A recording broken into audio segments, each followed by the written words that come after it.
हजरत आदम अलैहिस्सलाम और अम्मा हुआ अलैहिस्सलाम ने गेहूं का फल खा लिया था, जिसके नतीजे में उन्हें जन्नत से निकाल दिया गया।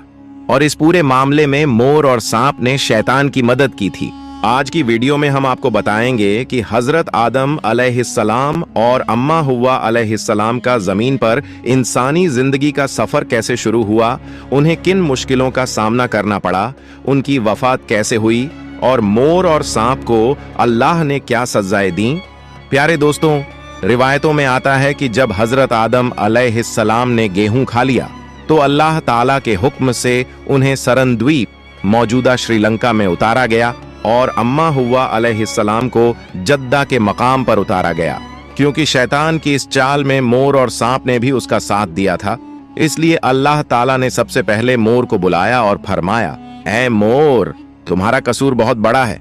भले तुमने सीधे गुनाह नहीं किया, लेकिन बिल्कुल बेगुनाह भी नहीं हो। तुम जानते थे कि मेरी इजाजत के बिना कोई भी जन्नत में दाखिल नहीं हो सकता, फिर भी तुमने एक अजनबी को अंदर जाने में मदद दी, इसलिए तुम्हें सजा दी जाएगी। पहली सजा, अब जन्नत में तुम्हारी कोई जगह नहीं रहेगी। दूसरी सजा, तुम्हारे जिस्म की बेमिसाल खूबसूरती कम कर दी जाएगी। खास तौर पर तुम्हारे पांव जो बेहद हसीन थे, उन्हें बदशक्ल कर दिया जाएगा। अल्लाह के हुक्म से फरिश्तों ने मोर को जन्नत से निकालकर दुनिया में उतार दिया।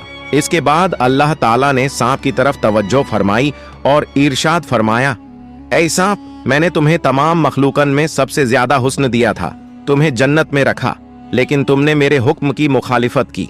तुमने शैतान को मेरी इजाजत के बिना जन्नत में दाखिल करवाया। अब तुम्हें भी सजा दी जाएगी। पहली सजा, तुम्हारी सूरत मस्खा कर दी जाएगी। दूसरी सजा, तुम्हारे पांव खत्म कर दिए जाएंगे, अब तुम सारी उम्र रेंग कर चलोगे। तीसरी सजा, जिस मुंह से तुमने शैतान को जन्नत में पहुंचाया, उसी में खुशबू की जगह जहर भर दिया जाएगा। इंसान तुम्हें देखते ही मारने की कोशिश करेगा और अल्लाह के हुक्म से फरिश्तों ने सांप को भी जन्नत से निकालकर दुनिया में उतार दिया। जन्नत से निकलने के बाद हजरत आदम अलैहिस्सलाम सरन द्वीप के रेगिस्तान में उतरे और उम्मे हुआ अलैहिस्सलाम जद्दा के शहर में।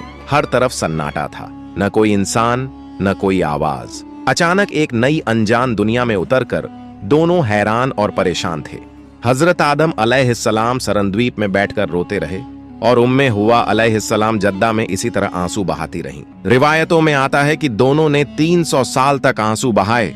फिर अल्लाह रब्बुल आलमीन ने अपने इन गमज़दा टूटे दिल वाले बंदों पर रहमत फरमाई और हजरत जिब्रील अलैहिस्सलाम को हुक्म दिया, ऐ जिब्रील, मेरे बंदे आदम के पास जाओ और उसे कहो कि वह मक्का जाए और वहां मेरे लिए हज अदा करे।